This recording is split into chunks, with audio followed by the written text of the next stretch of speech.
ሰላም የተከበራችሁ ኢትዮጵያ እንዴት ናችሁ? ማቲያስ ነኝ። ይሄ ጊር በሚል ተከታታይ የማቀርብላችሁ 70ኛው ቪዲዮ ነው።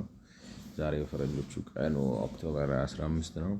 እንግዲህ እያየን ያለነው የፖሊሲ ምክረ ሀሳብ ነው። መሬትን በተመለከተ የመሬት አመራረትን፣ አከፋፈልን እና አስተዳደርን የተመለከተ ሶስት ምክረ ሀሳቦች አመራረቱ ላይ አጭር ጊዜ፣ መካከለኛ ጊዜ፣ ረጅም ጊዜ አከፋፈሉና አስተዳደሩ ላይ ግን የአጭር ጊዜና የመካከለኛ ጊዜ ብለው ወርልድ ባንኮች ለኢትዮጵያ መንግስት ያቀረቡት ምክረ ሀሳብ ነው። ምክንያቱም መሬትን በተመለከተ መሬት በማምረት በማከፋፈልና በማስተዳደር ጉዳይ ላይ መንግስት መልካም ስራ እየሰራ አይደለም። ከዚህ የተነሳ የተበላሸ ማለት ከተማና ገጠር አብረው የሚኖሩበት ማለት ፐሪ ኡርባናይዜሽን ምናምን አበራክቷል።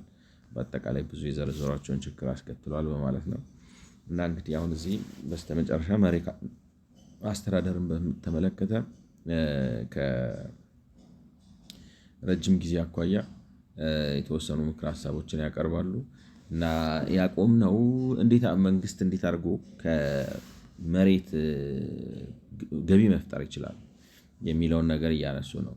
እና ገቢ መፍጠር ከሚችልባቸው መንገዶች አንዱ ግንባታ ማለት መሰረተ ልማት ሲያለማ ከዛ መሰረተ ልማት የሚሰበሰቡ ገቢዎች አሉ። ምክንያቱም አሁን ለምሳሌ ደከም ያለ አካባቢ ላይ መንገድ አስገብታችሁ መንገድ ወይም ባቡር አስገብታችሁ ወይንም ሌሎች ኢንፍራስትራክቸር መንግስት ኦፍሳይት ኮንስትራክሽን አካሂዶ ልማት ከማምጣቱ የተነሳ በዛ አካባቢ ያሉ መሬቶች፣ ህንፃዎች፣ ቤቶች ዋጋቸው ሲጨምር እኔ ባመጣሁት ልማት ምክንያት ዋጋቸው ጨምሯልና እንግዲህ ወጪ መጋራት ነገር ውስጥ ግቡ የሚል አይነት ነገር መከተል ትችላላችሁ ነው። እኔ ግን ያው ስላችሁ አሰራሩ ትክክል ነው። ግን አሁን በእኛ ሀገር አምጥተን እንተግብረው ብንል ማለት ቀጥታ የሰው ገቢ ካልጨመሩ በስተቀር ላይክ ነው ዳይሬክት የሆነ ማለት አሁን ለምሳሌ ንግድ ቤት ከሆነ ልታስጨምሩ ትችላላችሁ። ወይንም ቤት ሰርቶ የሚያከራይ ከሆነና መንገዱን ሰፈሩን ስታስተካክሉ የቤት ዋጋ ከጨመረ ልታስከፍሉ ትችላላችሁ። ቤት ሰርቶ ኖርማሊ የሚኖር ሰው ግን ቤትህ ቫልዩ እሴት ጨምሯልና ወይንም ዋጋ ጨምሯልና ላይክ ነው የቤት ገቢ ክብር ምንድነው የመሬትና የህንፃ ግብርህን እጨምርብሃለሁ ማለት ምን ያህል ያስኬዳል እርግጠኛ አይደለሁም። ገብቷችኋል? ማለት እንደዛ እንዲሆን ከታሰበ መጀመሪያውኑም መሬት ሲመረት ሲከፋፈል ገና ከመጀመሪያው ጀምሮ ነው የምላችሁ በፕላን እና በእቅድ ሆኖ ሰዎች የጋራ ተጠቃሚ የሚሆኑበትን አሰራርና አደራረግ አምጥታችሁ ካልሆነ በስተቀር አስቸጋሪ ነው የሚሆነው የሚል እምነት ነው ያለኝ። ግን ሀሳቡ እንደ ሀሳብ ጥሩ ነው። ግን አተገባበር ላይ አሁን ባለው የኢትዮጵያ ሁኔታ መንግስት ሊያደርግ እንደሚፈልገው ላደርግ ቢል ማለት እንትን ነው ፍትሃዊ አይሆንም። ስለዚህ የተወሰኑ ሰዎችን ይጎዳል። ቀላል የማይባሉ በንግድ ውስጥ በምናምን ያልተሰማሩ ሰዎችን ይጎዳል ወይም እነሱን ከግምት ያስገባ አይሆንም ነው። ሌላ እንግዲህ የሚያመጡት ሀሳብ ዴቨሎፐር ቻርጅ ኦር ዴቨሎፕመንት ኢምፓክት ፊስ ነው። A one-time and upfront charge requiring developers to make cash or in-kind contribution to own and off-site construction infrastructure in return for permission to develop or build on land. አልሚዎች ደግሞ አንድን ቦታ ወስደው የልማት ስራ በሚፈጽሙበት ጊዜ የሆነ ክፍያ ላይክ ነው ሊዝም ያልሆነ ምንም ያልሆነ ክፈሉ በሏቸው አይነት ነገር ነው። ኢንፍራስትራክቸር በተለይ መሰረተ ልማት ሲያስፋፉ ለምሳሌ መንገድ የሚሰራ ድርጅት መጥቶ መንገድ ቢሰራና ለምሳሌ ኤክስፕረስ ዌይ ምናምን ቢሰራ ከሱ አስከፍሉት ነው። The charges defray the cost of expanding and extending public services in a particular area. ያንን ወስዳችሁ ለተወሰነ ቦታ ላይ አገልግሎት ለማቅረብ የሚወጣውን ወጪ እንዲሸፍኑ ማድረግ ይቻላል ነው።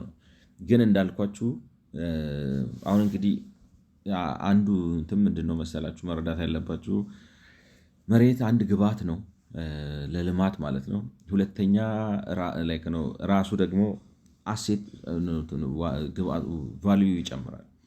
እና ከመጀመሪያው ስታቀዱ ጀምራችሁ መሬትን ግብዓት በሚሆንበት መልኩ አድርጋችሁትና እሴት በሚጨምርበት ጊዜ ደግሞ ወይ ዋጋ እየጨመረ በሚሄድበት ጊዜ ደግሞ ያንን ዋጋ እንዴት አድርጋችሁ እንደምታከፋፍሉት መንግስት ብቻ ካፕቸር ለማድረግ ሁል ጊዜ የሚነሳ ከሆነ ህብረተሰብ ያማከለ አይሆንም። ህብረተሰብ ካላማከለ ደግሞ መንግስት ያለ ህብረተሰብ ሊበለጽግ አይችልም። ገብቷችኋል? ሰው ኪስ ውስጥ አሁን ለምሳሌ ክርክር ሊያስነሳ ቢችልም መንግስት አሁን ለምሳሌ ጥሩ ደሞዝ ሲከፍል ነው ታክስ ገቢው የሚጨምረው አይደለም። ነገሩ እንዴት እንደተያያዘ አይታችሁ። ጥሩ ገቢ ሲጨምር ነው።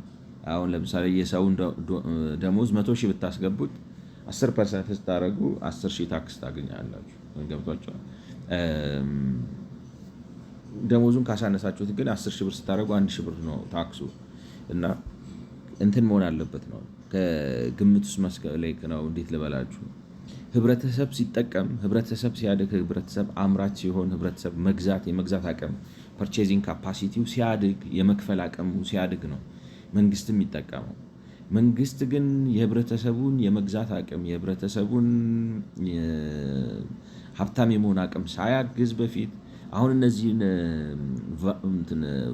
ገቢ ማሰባሰቢያ ወይንም ገቢ መፍጠሪያ መንገዶችን ልጠቀም ቢል ገቢ መፍጠሪያ መንገዱ ሄዶ ህብረተሰብ የሚያደኸይ ከሆነ መንግስት ሊጠቀም አይችልም በሚገባው መልኩ።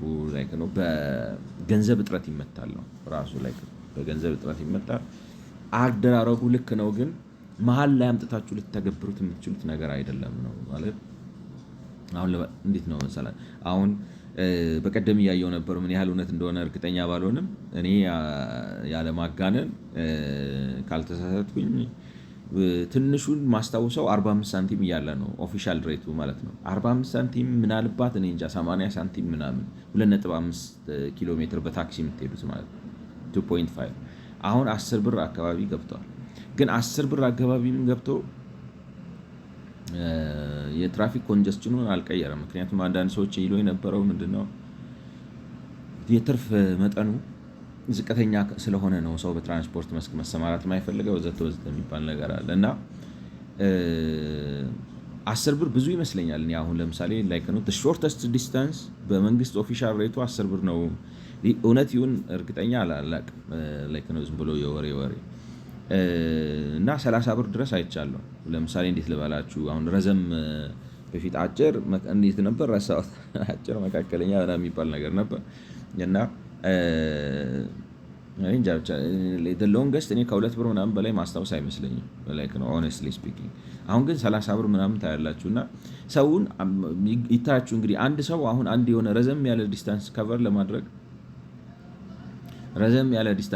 ለማድረግ ፐር ዴይ 50 ብር 60 ብር አለበት ማለት ነው ሄዶ እስኪመለስ ድረስ። ያን ስታደርጉት በወር 500 ምናምን ነው የሚመጣው። እና ከባድ ነው የሚመስለኝ ነው። እና መንገድ ሰርቻለሁ ወይም እንትን ብያለሁ ብላችሁ አሁን ለምሳሌ የኢንፍራስትራክቸር ወይም ነዳጅ ተወዷል ብላችሁ እንትኑን ስትጨምሩ ህዝቡንም እየጎዳችሁት ነው ማለት። ዋጋ በጨመራችሁ ቁጥር ችግር እየፈታችሁ ሰውን እያወሳሰባችሁበትና ችግር ላይ እየጣላችሁት ነው የሚሆነው።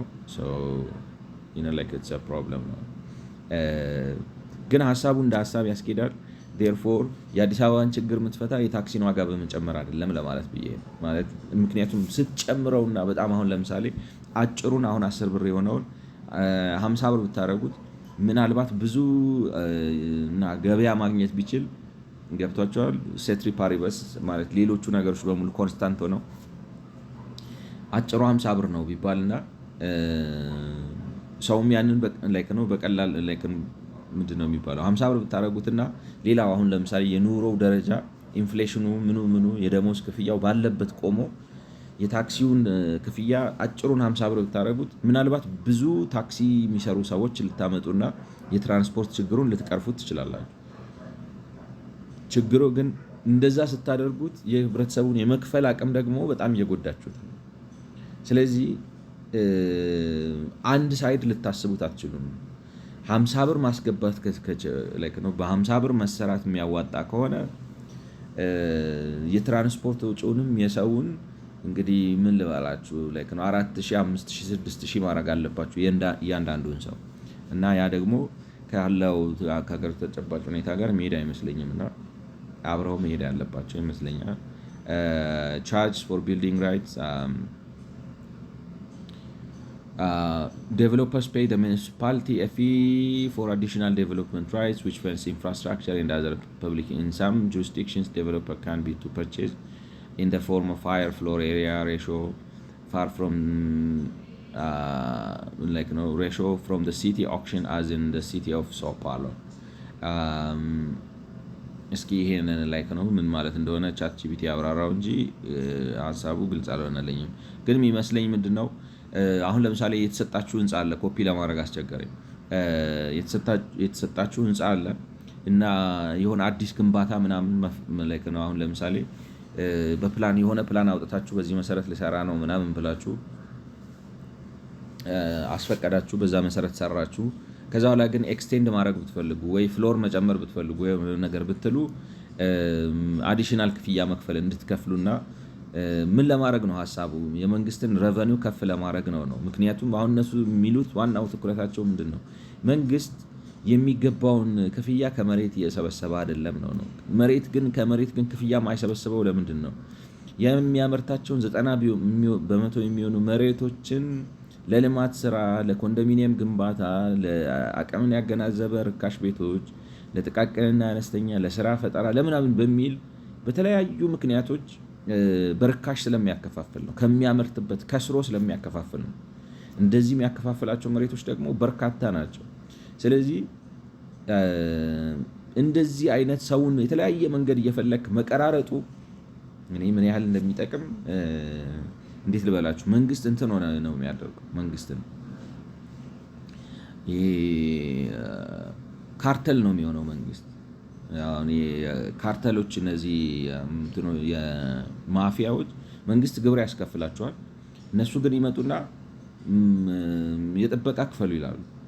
ገብታችኋል? አሁን ለምሳሌ በወንጀል የተያዙ አካባቢ በጣም አሁን ፓሌርሞ ምናምን የሚባል ጣሊያን ወይም አንዳንድ የሚታወቁ የላቲን አሜሪካ ከተማዎች ምናምን አንዳንዴ በአውሮፓ ምናምን ትሰማላችሁ።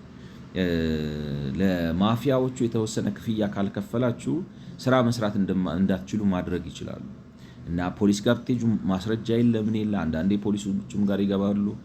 ስለዚህ የቀረጥ ክፍያችሁ ለመንግስት የምትከፍሉት ቀረጥ ብቻ አይደለም፣ ለማፊያ ለሌቦቹ የምትከፍሉት ይኖራል ምናምን። እና መንግስት ገቢ ለመሰብሰብ በሚል በሆነው ባልሆነው ተነፈስክ፣ ተዘረጋ፣ ቆምክ፣ ቁጭ አልክ ምናምን እዚህ ጋር ታክስ ከፍል እዚህ ጋር ታክስ ክፍል የሚል ከሆነ ምን ካርቴል የሆነ ነው የሚመስለው። ገብቷቸዋል? የሆነ የወንጀል የተደራጀ ወንጀለኛ ቡድን ነው እንጂ መንግስት በእያንዳንዱ ነገር ላይ እንደዚህ አልክ፣ እሺ እንደዚህ ላይክ ነው ህንጻ ጨመር እንትን አልክ እንትን ክፈል ማለት ወጥነት ያለው አካሄድ አይመስለኝም ነው። ግን እየመከሩ ነው። አይ ዊሽ ይህን ነገር ማለት እንትን ቢያደርገውና ቀላቅለዋል ወይም ቆይ ፒክቸር እናድርገውና ዙም አድርገን እነስታው ይሰራዋል።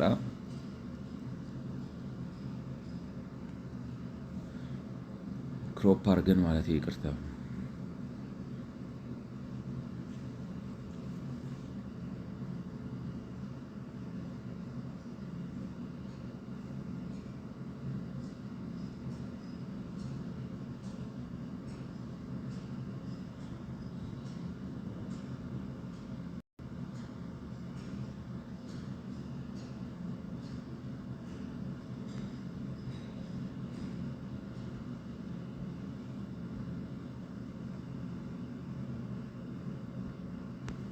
ለቻት ጂፒቲ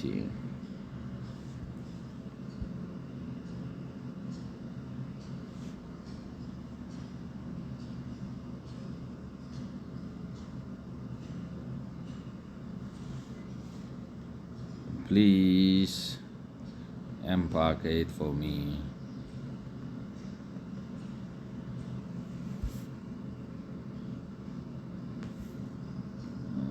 Developers are charged for building rights. What it means? A building right is basically the permission to construct something.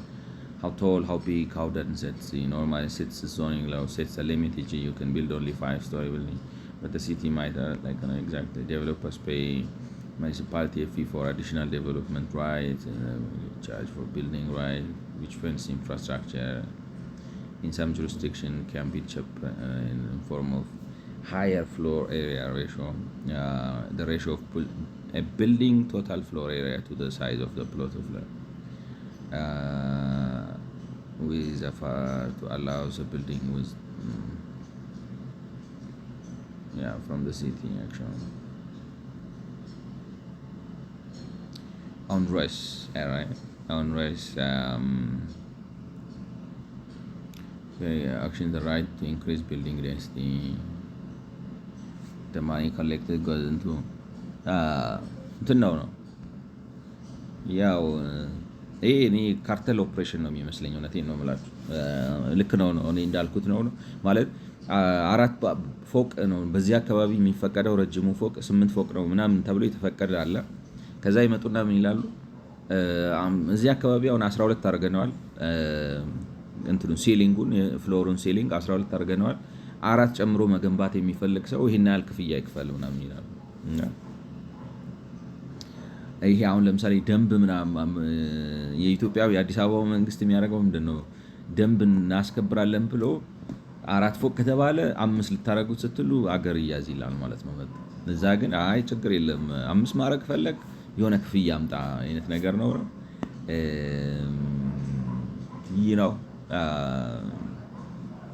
አይ ዶንት ኖ ያስኬድ ይችላል። ግን እኔ መንግስት እንደዚህ ለቃቃሚ ቆር ያለው ሲሆን ደስ አይለኝም።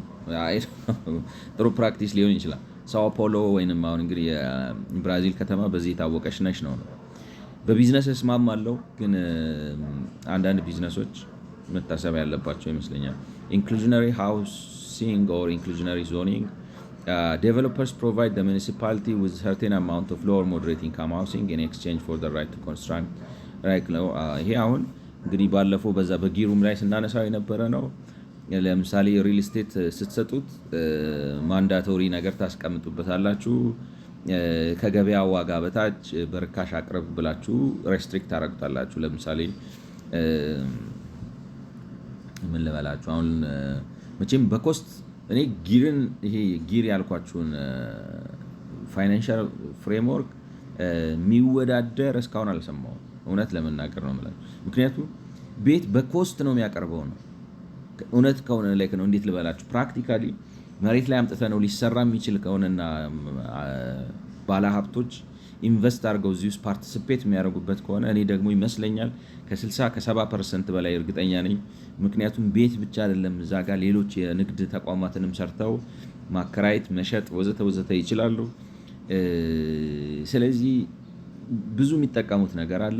ሎንግ ተርም ቪዥን ያላቸው፣ ጥሩ ካፒታል ያላቸው፣ ጥሩ ልምድ ያላቸው እና እነሱም ተጠቅመው መንግስትንም ጠቅመው ሀገርንም ጠቅመው ላይክ ነው ፌር የሆነ ነገር የሚፈልጉ ከሆነ ያዋጣቸው ይመስለኛል።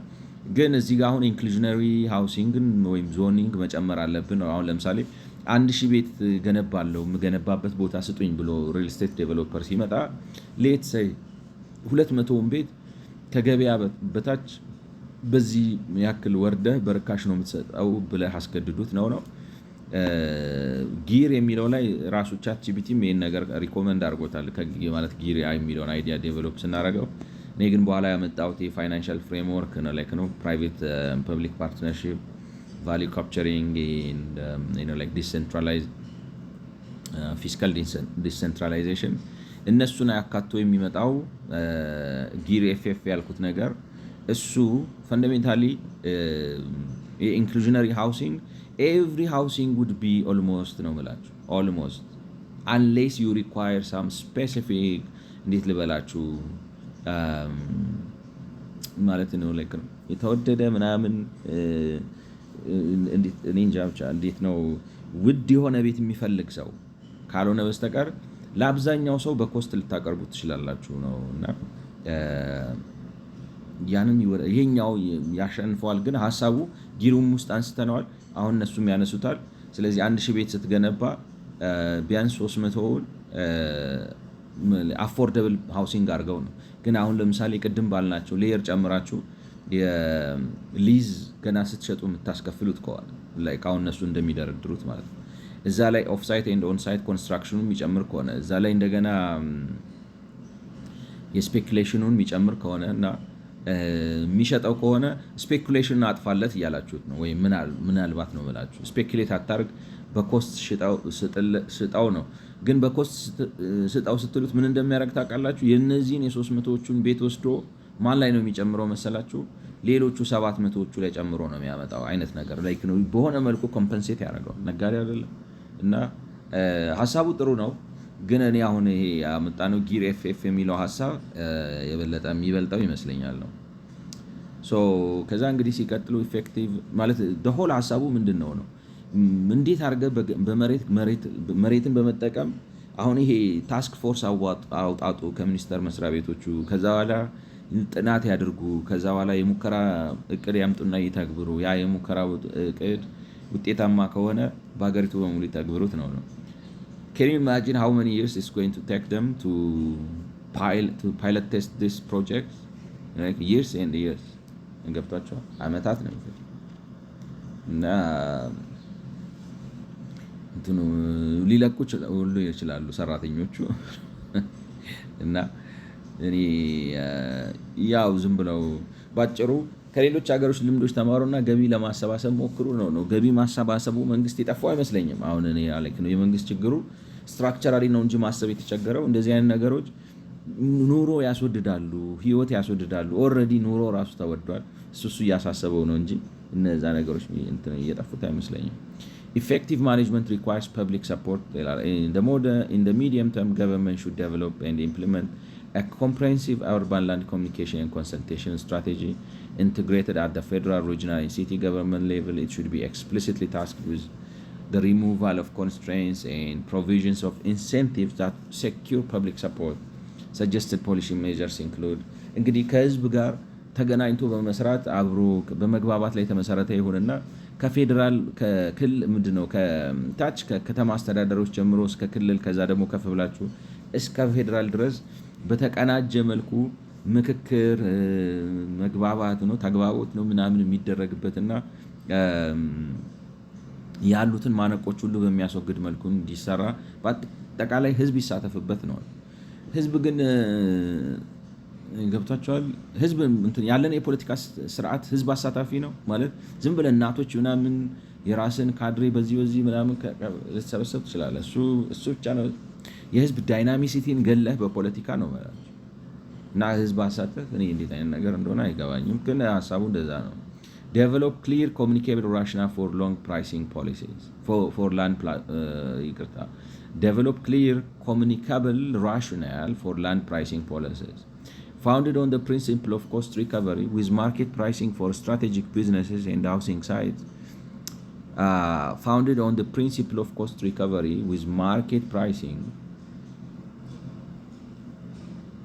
for strategic businesses and housing sites, subsidized sites and services for low-income households, and access to services for real estate developers. ምንድን ነው የሚባለው? እውነት ለመናገር እንግዲህ እኔ አርጅተውብኛል ነው የምላችሁ። እኔ ይዤ የመጣሁት ሀሳብና እንግዲህ ዴቨሎፕ የተደረገውን ያለው ሀሳብ የእነሱን ሀሳብ በሙሉ ተራ የሚያደርግ ነው። ምክረ ሀሳባቸው በሙሉ ለእኔ ነው የምላችሁ። ፍርድ ለእናንተው ነው። ግን የሚሉት ምንድን ነው ግልጽ የሆነ ምክንያት መሬትን ይህንን ዋጋ የምናስከፍለው በዚህ ምክንያት ነው የሚል ግልጽ የሆነ ለህዝብ ሊቀርብ የሚችል ምክንያት ይዘና ነው። ምን ምክንያት አለ? አሁን ምን ምክንያት ታመጣለህ? 1079 ብር መሬት በሜትር ስኩዌር አምርተ 13100 ብር ነው የምሸጥላችሁና ምክንያቱ ይሄንን ወስጄ መሰረተ ልማት ላሟላበት ነው፣ ድሃ ልደጉምበት ነው፣ አገልግሎት ለህዝብ ላቀርብበት ነው ምናምን ብለህ ልትዘባረቅ ትችላለህ ነው። ገብቷቸዋል። ማውራት ይቻላል። ልክ ነው። ጀስቲፊኬሽኑ ይሄ ነው ምናምን ብሎ ማውራት ይቻላል። ግን ሰው ልክ ነው። እኔ አቅም ካለኝ ገዛሃለሁ ከሌላኝ አትጨቅጭቀኝ ዞር በልልኝ ነው የሚለኝ። ገብቷቸዋል። ስትፈልግ ውሰድና አቃጥለው none of my business because it's offensive ነው። አቅም ካለኝ ገዛዋለሁ ከሌለኝ ግን አሁን ለምሳሌ ካንተ ወስጄ እንደዚህ አይነት ዋጋ ጭኜብህ ይሄንን ወስጄ ድሃ ልደጎሙበት ነው፣ መሰረተ ልማት ላሟላበት ነው፣ ህዝባዊ አገልግሎት ላቀርብበት ነው ብለህ አንድ ሰው ጋር ብትመጣ ማን ይሰማሃል ነው? ሀብታም ቢሆንም የፈለገ ሀብታም ቢሆንም፣ ምክንያቱም አንፌር ነው አይደለም? ላይክ ነው እንዴት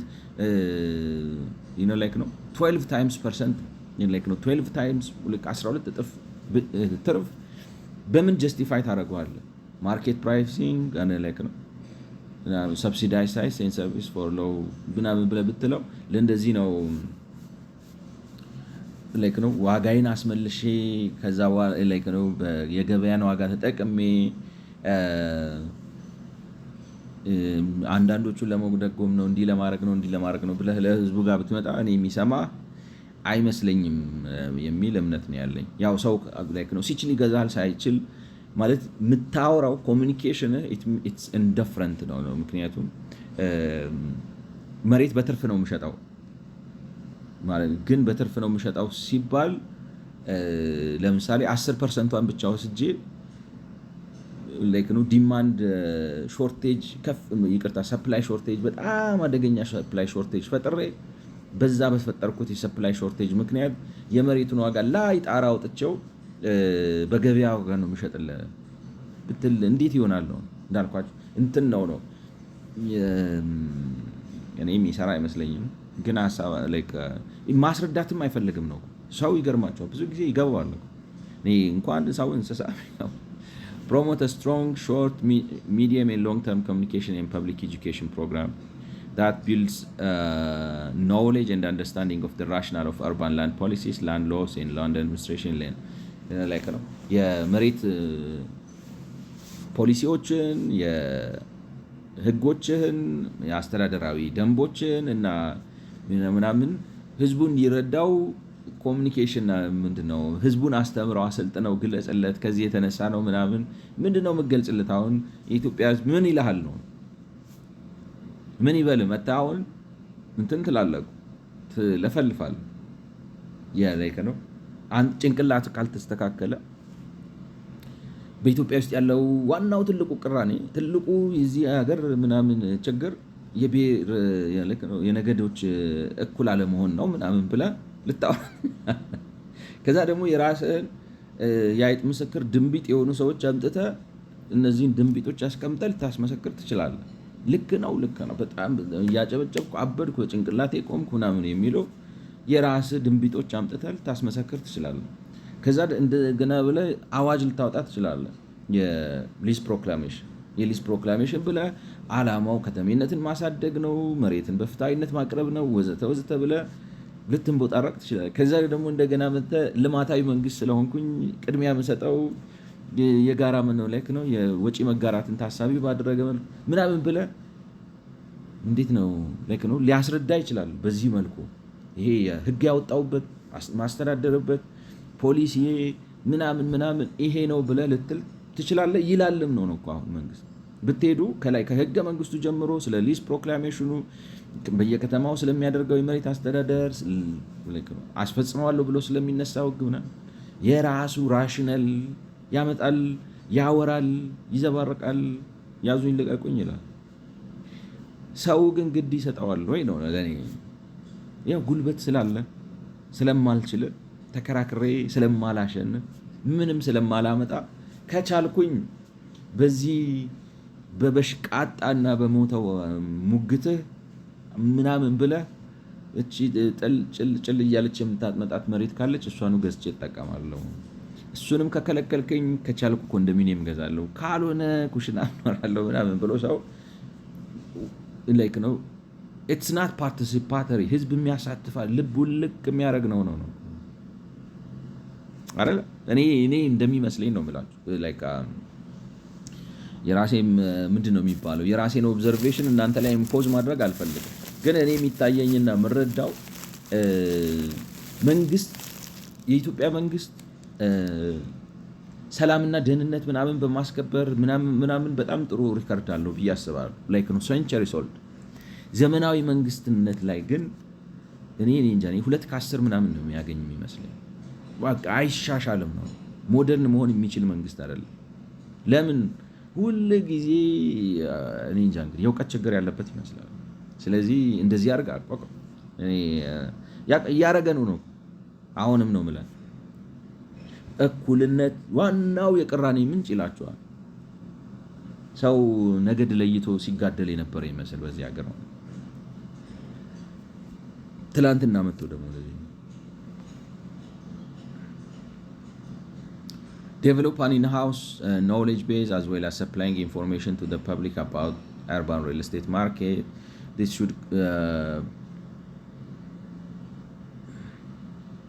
should be combined with greater transparency, formality, and professionalism for public and private sector stakeholders that facilitate urban property transaction.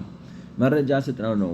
መረጃስ እንዴት ነው የምትሰጠው? አሁን ለምሳሌ መንግስት ምን ልበላችሁ የቴሌቪዥን ፕሮግራም የአዲስ አበባ መስተዳደር የቴሌቪዥን ፕሮግራም ብሎ ልክ ነው በመልቀቅ ምናምን መረጃ ላይ ያሰራጭ ይችላል። ችግር የለውም። ግን እንዳልኳችሁ መጀመሪያ የላንድ ፖሊሲ ሲኖረው ነው። በጣም ኋላ ቀር የላንድ ፖሊሲ ነው ያለው። በጣም ኋላ ቀር ህገ መንግስት ነው ያለው። በጣም ኋላ ቀር የላንድ የሊዝ ህግ ነው ያለው ወዘተ ወዘተ። ይሄን ኮሙኒኬት ስታደርገው ብትውል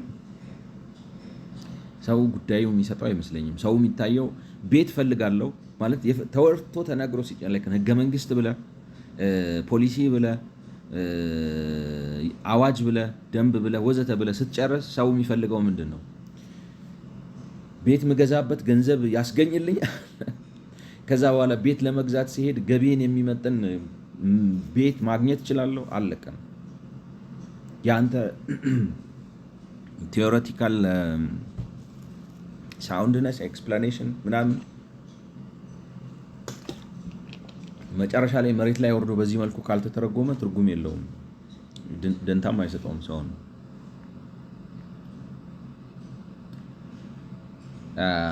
As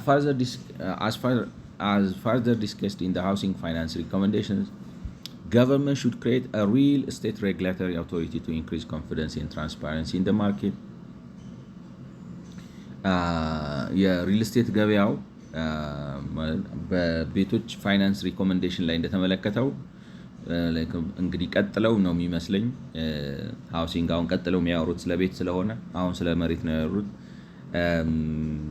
ሬጉሌተሪ ትራንስፓረንሲ ኢን ዘ ማርኬት ማለት የተቆጣጣሪ አካል መፍጠር አለባቸው በሪል ስቴት ገበያ ውስጥ ነው የሚሉት። የሚያስኬድ ይመስለኛል። ግን ችግሩ መንግስት እጁ ላይ ብዙ ስራ ነው ያለበት። ገብቷቸዋል። መሬት ከማምረት ጀምሮ ኮምፐንሴሽን ከመስጠት ማለት ሁሉንም ነገር ራሱ ነው የሚሰራው። ይሄ ፕራይቬት ፐብሊክ ፓርትነርሺፕ ልስራም ብሎ ሲነሳ ፕራይቬት የሚያደርጋቸው ሰዎች አክቹዋሊ ፕራይቬት አይደሉም። ስኪል እና ካፒታል ያላቸው ሰዎች አይደሉም። ራሱ በሚመለምላቸው ስኪሎች ራሱ በሚያደርጋቸው ምናምን ማለት ራሱ በሚያመቻቻቸው ብድሮች ምናምን የሚፈጠሩ ስለሆነ ሪል ካፓሲቲ ኖሯቸው ጥሩ ፓርትነር ሆነው መስራት የሚችሉ አይመስለኝም። ስለዚህ ሀሳቡ ጥሩ ነው ሬጉላተሪ ምናምን ቢኖር፣ ግን ሬጉላተሪ መጀመሪያ መጀመሪያ ያንን ነገር ካላስተካከላችሁ ምን ነው ሬጉሌት የምታደርገው? ራስ አበላሽተው ራስ ፈጥረው ሬጉሌት ላድርግ ብትለው ራሳቸው እንዳሉት ነው። አሁን አንተ በጣም ህግ ለማስከበር አትጓጓ። ምክንያቱም የደሃ ሀገር ነህ። የግንባታ ህግ ማለት ደንብ ጠብቃችሁ እዚህ ጋር የተባለው 8 ፎቅ ነው ከ8 ፎቅ በላይ እንዳትገነቡ ብላ አትጨቃጨቅ ብለው እያሏችሁ እና ሬጉላተሪ የሚሉት ምንድነው? ሬጉላተሪው ምናልባት አሁን በቀደም ሬዲዮ ላይ እየሰማው ነበር። በዚህ በሪል ስቴት ማርኬቱ ምክንያት ብዙ ሰው እየተጨረበረ ነው፣ ብዙ ሰው እየተጎዳ ነው። እና የሚዲያ ካምፓኒዎችም በዚህ ውስጥ ማለት ሰው ማስታወቂያ ይሰራል እና ማስታወቂያው ግን ነው ማስታወቂያ ይሰራል፣ ከስተመር ይስባል፣ ከስተመር ሄዶ ገንዘብ ይሰጣል። ሪል ስቴት ካምፓኒዎቹ ግን ገንዘቡን ወስደው አቅም የላቸውም ራሳቸው እና በጊዜ ገንብተው አያስረክቡም። በጊዜ ገንብተው ስለማያስረክቡ ሰዎች በማስታወቂያ ተታለው ሄደው ገንዘብ ይከፍላሉ እና ማስታወቂያ ካምፓኒዎቹ ይከሰሱ ምናምን እያሉ ሲያወሩ ስሰማ ነበር። እነሱ ደግሞ እኛ የምናደርገው ምንድን ነው ሪል ስቴት ፈቃድ አለው ወይ ወዘተ ወዘተ ሌጂትሜት ነው ወይ የሚለውን አይተን ማስታወቂያ ስሩልን ሲል እንሰራለን እንጂ ቤት ገንብተ እያስረከብክ ነው የምናስተዋውቀው ምናምን ላይ ነው እንትኑም የላቸውም ነው ቁጥጥሩም የላቸውም። እና እንደዚህ አይነት ቁጥጥር ይደረግ ከሆነ መልካም ነው። ግን ይፈልጋሉ የራሱ ነው የምላቸው። ምክንያቱም የራሱ የፈጠሱ እንትን በጣም ተወናበደ ነገር እኮ ስላለው ይመስለኛል። መቆጣጠር ሬጉሌት ማድረግ አልቻለም ነው ራሱ። አሁን እንግዲህ ሪል ስቴት ካምፓኒዎቹ ግን እንዴት አድርጎ ይቆጣጠራቸው? የራሱ የቤቱ ባለጌዎች ናቸው ማለት ቤቱ ራሱ ከጉያው ከወገቡ የወጡ እንበል ፎር ላክ ኦፍ ቤተር የራሱ ባለጌዎች ናቸው። እና እጁን በእጁ መቼም አይቆርጥ አይነት ነገር ነው። ለምንድን ነው ግን እንደዛ የሆነው ስትሉ ወደኋላ ስትሄዱ እንዳልኩት ከህገ መንግስት ከሊዝ አዋጅ ከገበያ አስተሳሰብ ከምናምን ችግር የመጣ ስለሆነ such an authority would not only establish rules and regulations, oversee down payments, act as a arbitrator or dispute resolution and ensure professional standards are applied, but it could also operate as an information center by providing market data to the public. እንግዲህ እንዴት ልበላችሁ አንድ እንትን ነበር አይደል አሁን የኮሌጆች ምናምን ተቆጣጣሪ አሁን ስታንዳርድ እያወጣ ምናምን ምክንያቱም ኮሌጅ በየአካባቢው ይከፈትና በየሰፈሩ ከዛ ኋላ የትኛውን ኮሌጅ እንደምታምኑ አታውቁ ማለት ትምህርት አስጀምሯችሁ 2 ዓመት ምናምን ከገፋችሁ በኋላ በጀት የለውም ወይ እንትን አላሟላም። ስለዚህ ተማሪዎችን ወደዛ አስረክብ ትፈርሳለህ፣ ትዘጋለህ፣ በመሀል ሰው ይንገላታልና አሁን ለምሳሌ ኮሌጆቹ በትክክል እንደሚሰሩ የሆነ ተቆጣጣሪ ልታስገቡ ትችላላችሁ፣ ኮንትሮል ታደርጉ ትችላላችሁ። በሴም ወይ እንደዛ አድርገህ አምጥተህ ተቆጣጠራቸው ነው።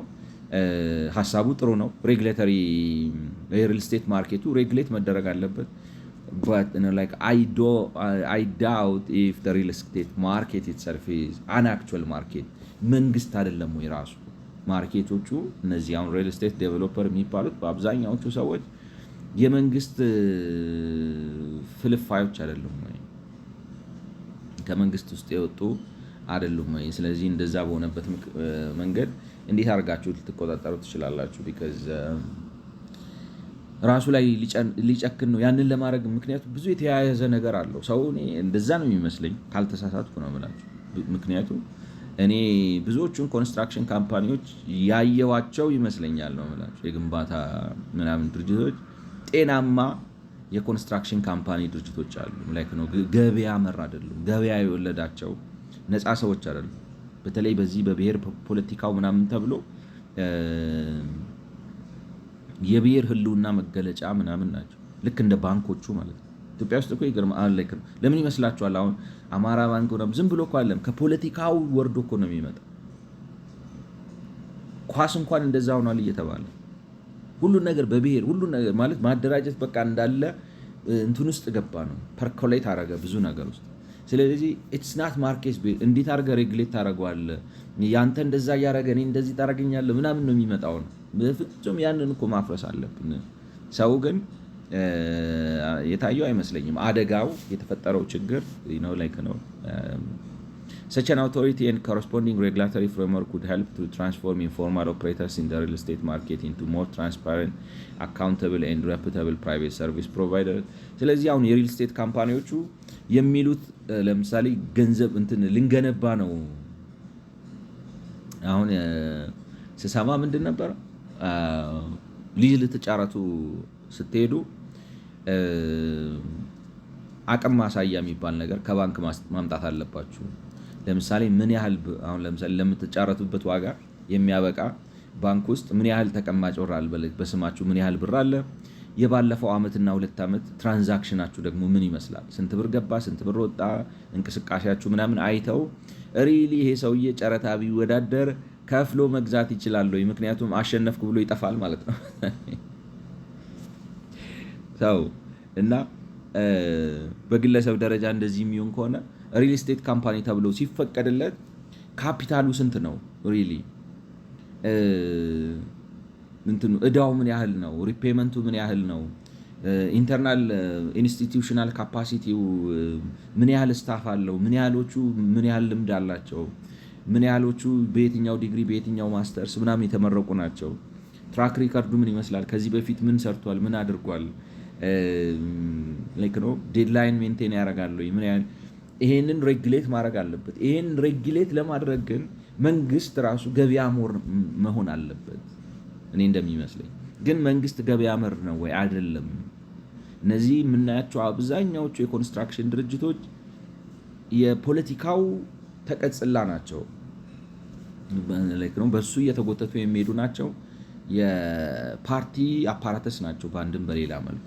ስለዚህ እንደዚህ አይነት ሬጉሌተሪ እንትን ወጥቶ ለምሳሌ ምን ልበላችሁ፣ አሁን ለምሳሌ እናንተ ቤት መግዛት ብትፈልጉ ድርጅቶቹን ለይቶላችሁ ይሄ ሪል ስቴት ዴቨሎፐር ካምፓኒ ግሬድ ኤ ነው ብሎ ቢነግራችሁ ማለት ነው። ስለዚህ ተማምናችሁ ሄዳችሁ አሁን ፈረንጅ ሀገር ክሬዲት ሬቲንግ የሚሉት ነገር አለ። ክሬዲት ሬቲንግ ለግለሰቦችን ብቻ ሳይሆን አገራት ራሳቸው ክሬዲት ሬቲንግ ይሰጣቸዋል። ለምሳሌ አሁን ኢትዮጵያ ሄጄ ከዓለም አቀፍ ገበያ ላይ $10 ቢሊዮን ብድር ፈልጋለሁ ብላ ብትል ክሬዲት ሬቲንጓ ይታይና ሰዎች ከፋይ ነች ከተባለ ወዲያው ነው 10 ቢሊዮን ገና እንዳወጣችሁ ዱብ የሚያደርጉላችሁ። ቢ ፕላስ ነው ምናምን ከተባለ ግን ትባላላችሁ ማለት እና ግሬድ አውጥቶ ምናምን ቢቆጣጠር ጥሩ ነው። አሁን ከሰማሁት አኳያ ሰዎችን እንዴት ልበላችሁ፣ ቤት ልገዛ ነው ብላችሁ ብር ሰጣችኋል፣ ወስዷል፣ በቃ ያንገላታችሁ።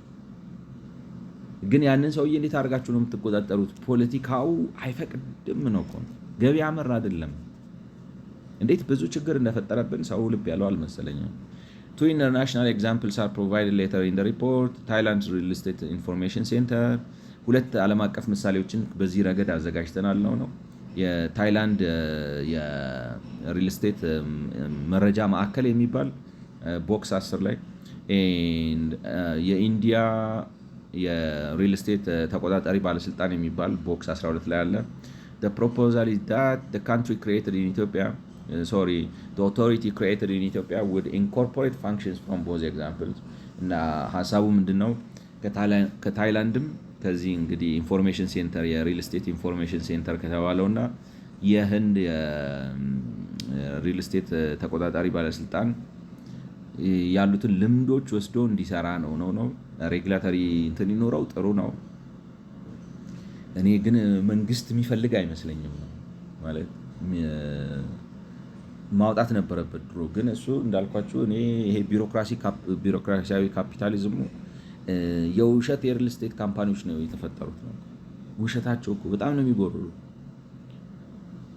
እና እዳቸውም ሰፊ ነው ምናምን ነው። ስለዚህ ሰውን ስጋት ውስጥ ያስገቡታል። ባጭሩ ሀሳቡ ጥሩ ነው። ሬጉላተሪ መኖርም አለበት። ወደፊት ዲሞክራሲያዊ ምናምን መንግስት ሲኖር ይቋቋማል። ነገር ግን አሁን ባለበት ሁኔታ እንደዛ ማድረግ ይቻላል ወይ? እኔ ጥርጥር አለኝ ነው ማለት ነው።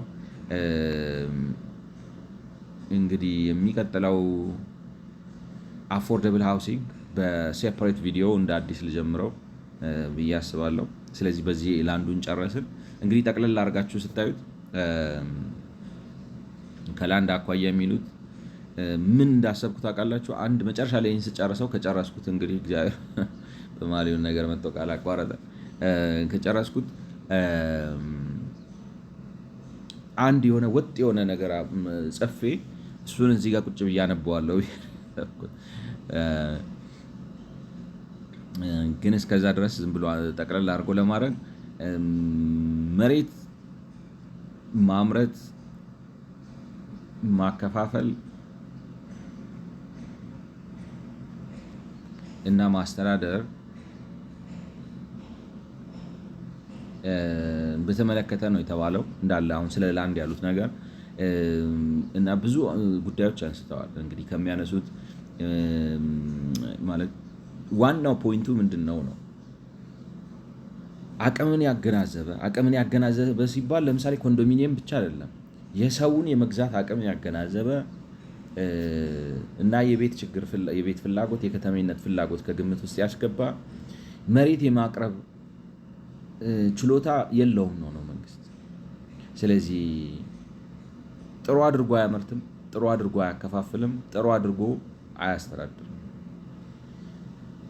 እና እነዚህን የሰጠናቸውን ምክር ሀሳቦች ተግባራዊ በማድረግ which means አሁን ለምሳሌ በኮታ ከማከፋፈል ይልቅ በጨረታ በማከፋፈል በጨረታ ሲያከፋፍል ግን የህዝቡን የመግዛት አቅም ባገናዘበ መልኩ በማድረግ ካዳስተር ሲስተም በመገንባት አሁን እንደዚህ አይነት ሬጉሌተሪ ሜካኒዝሞችን በመጠቀም ላንድ ፑሊንግ ላንድ ሪአጀስትመንት አይነት ነገሮችን በመጠቀም የካሳ አከፋፈልን ማለት ሰዎችን ከአንድ ቦታ አንስቶ ወደ ሌላ ቦታ የማስፈርን ነገር ማለት የሰዎቹን ተጠቃሚነት ከግምት ውስጥ ባስገባ መልኩ በማድረግ ውስጣዊ አቅሙን በመገንባት ከታች ከከተማ አስተዳደር አንስቶ እስከ ክልል ከፍ ሲልም እስከ ፌዴራል ድረስ ማለት ተባብሮ በመስራት ወዘተ እንደዚህ አድርጎ በመስራት ነው ሊፈታው የሚገባው ነው የሚሉት። እንዳልኳችሁ መንግስት ግን እነዚህ ነገሮች ለመተግበር የሚያስችል ምህዳር አለው ብዬ አላስብም። እነሱ የሚሏቸውን ምክር ሀሳቦች በሙሉ የኢትዮጵያን ህገ መንግስት ቀየራችሁ፣ የክልሎችን አወቃቀር ቀየራችሁ ማለት ሀገሪቱ ዓላማዋና ግቧ ክልሎችም የሚዋቀሩበት ዓላማና ግብ የዜጎችን የማህበረ ኢኮኖሚ ተጠቃሚነት ማለት ከኢኮኖሚ አንጻር ስራ አግኝተው ገቢያቸው ጨምሮ ለህይወት የሚያስፈልጋቸው ኑሮ ረክሶላቸው ቤት የመግዛት አቅማቸው ጨምሮ እንዲኖሩ ነው የሚችሉበት ሁኔታ መፍጠርና ከፖለቲካ አንጻር ደግሞ እነዚህ ችግሮቻቸውን ለመፍታት እንዳሻቸው ሀሳባቸውን ገልጸው ጽፈው ተደራጅተው ተቃውመው ፓርቲ መስርተው ሰርተው ይህንን ለማሳካት በሚችሉበት ሁኔታ ምህዳሩን በማስተካከል ካልሆነ በስተቀር አድሚኒስትሬቲቭሊ ሶልቭ ላድርገው ከተባለ ምናልባት በጣም ሱፐር ስማርት የሆነ አድሚኒስትሬሽን ከመጣ ማለት ያለ ፖለቲካ ዲስከሽን ሊፈታው ይችል ይሆናል ምናልባት ገብቷቸዋል። ካልሆነ ግን ከዲሞክራሲያዊ ውጪ የሚፈታ አይመስለኝም። ግን እንዳልኳቸው አሁን ዝም ብዬ ሰዓት ለመሙላት ያክል እንዲህ ከምል አንድ ጊዜ ቁጭ ብዬ ኦርጋናይዝድ የሆነ ነገር አስቀምጬ እሱን ለማምጣት እሱን አቀርብላችኋለሁ ብዬ አስባለሁ። ስለሰማችሁኝ አመሰግናለሁ። በ71ኛው እንግዲህ ስለ ሃውሲንግ አፎርደብል ማለት አቅምን ያገናዘበ ቤት የሚለውን ጀምረዋለን። መልካም ጊዜ። ስለሰማችሁኝ አመሰግናለሁ።